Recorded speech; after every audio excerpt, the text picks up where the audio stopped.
Hello everyone. Today we're going to discuss an assessment that is from Unit 1, Physical Quantities and Units. It's from 9702 AS Physics. So if you want to test your knowledge and your skills build up so far for the Unit 1, you can just pause this video and you can attempt the test, and at the end you can just look over for the solution of the video in order to look for your mistakes and the total marks that you got, and you can share in the comment box as well.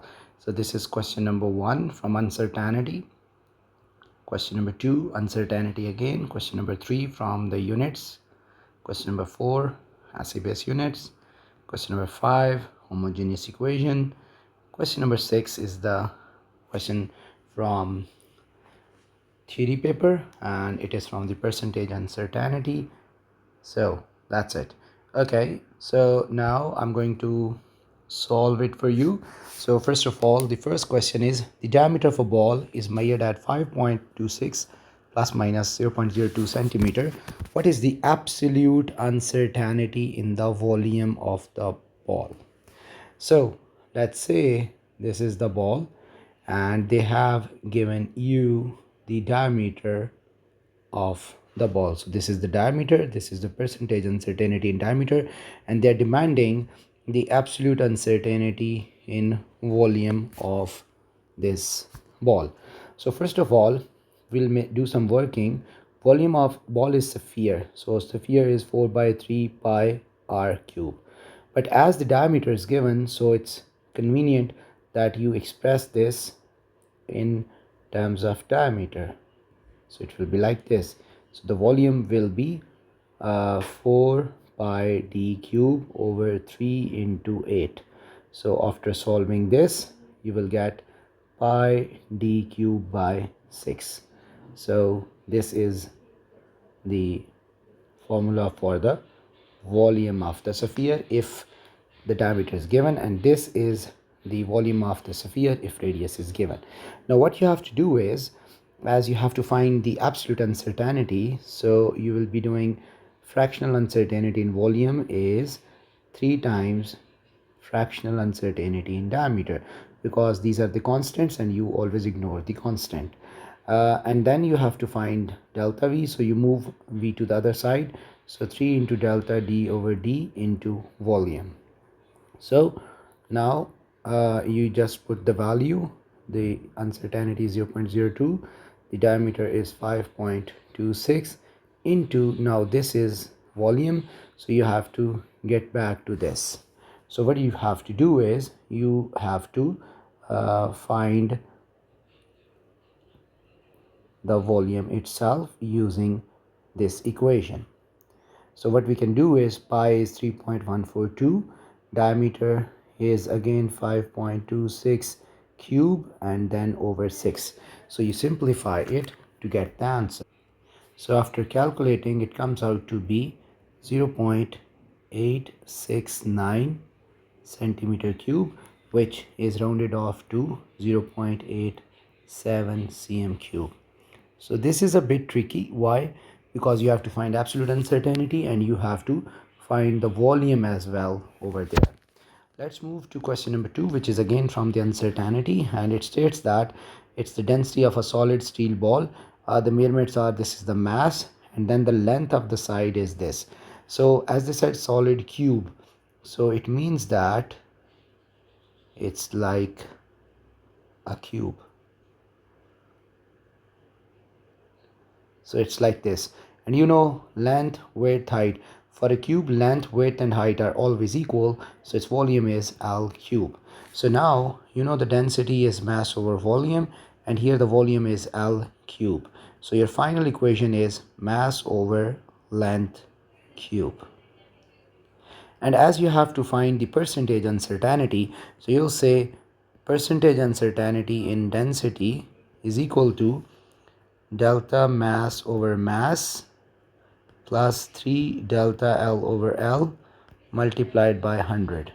Why 3? Because the power rule, because L cube, L is having power of 3, so you multiply the power with the fractional error. Why fractional error? because you can see that in the question absolute uncertainties are given. So let's just put the values. So um, delta m is 10, m is 975, and then delta L is 1, and it is 50 into 100. So you can just do the calculation to get the answer. So the answer is 7.03%. So it's 7%, so it's option B. By the way, you don't have to work out for the density. Why? Because all the densities have the same values. Okay, let's jump to question 3. Question 3 states the time period of the pendulum is given by this expression, T is 2 pi L over G power n.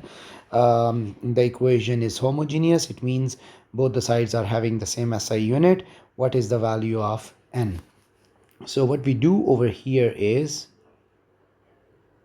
let's make the working box. And now we say that T is 2 pi L by G power n. So just remove this 2 pi because it's not having any unit. For time, the unit is second. For length, it is meter. For acceleration, it is meter per second square power n. Meter cancel the way, so S is equal to S2. I shifted S power minus 2 upwards, so it will be positive power. And now you compare the indices of second on both sides.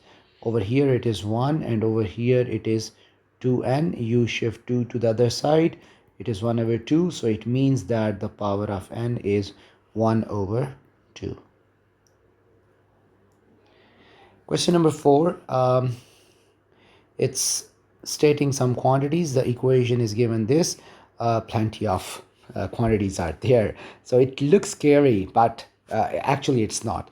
So the area is A, the length is L, and then the two sides have temperatures T1, T2.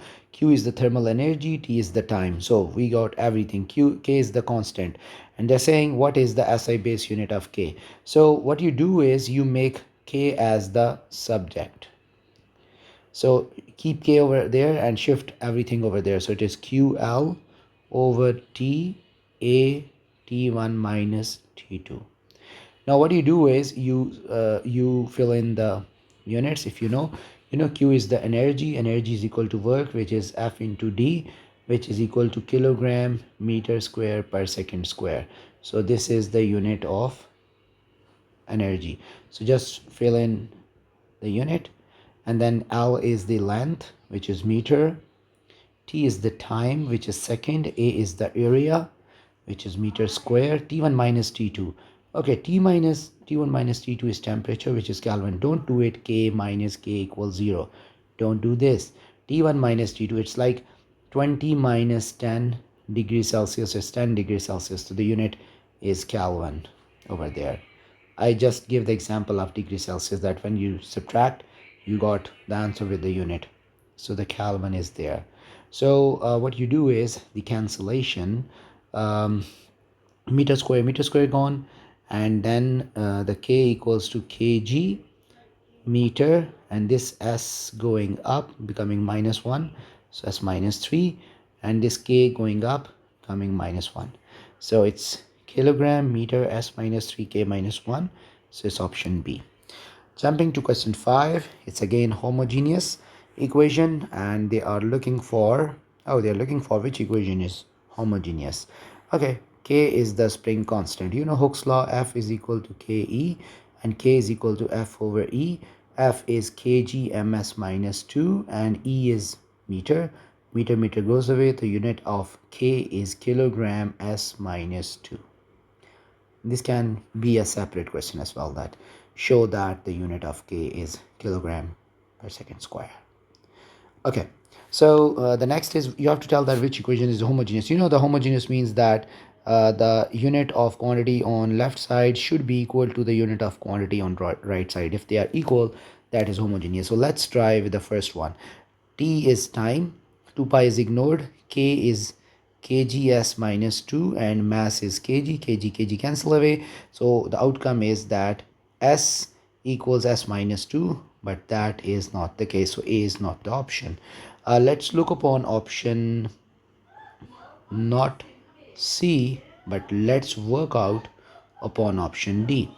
So time is second, 2 pi ignored, and for this mass is kilogram and K is kilogram s minus 2 whole square root. Kilogram kilogram cancel away, and then you're left with 1 over s minus 2. You shift it upward, so s2, and 2 is cancelled with the square root, so second equals second. Both sides have the same unit, so D is your option. Talking about this question, this is the density expression for a uniform mass cylinder. 4m over pi d square L. M is mass, d is diameter, and L is the length. They have given you all the values with the absolute uncertainties, and of course one uncertainty is given. They want you to find the percentage uncertainty in D and L. It's very simple. The percentage uncertainty in D is delta D over D multiplied by 100. So delta D is 0.1 and D is 26.2 into 100. You get the answer. So you got an answer of 0.38. And for the next one, percentage uncertainty in L is delta L over L into 100. So you put the values 1 over 162 into 100 and you get your answer, which is 0.62. Actually it was 0.6127, but I rounded it off. So next is calculate the density of the cylinder. Give your answer to three significant figures. He's wanting you to write your answer in three sig fig.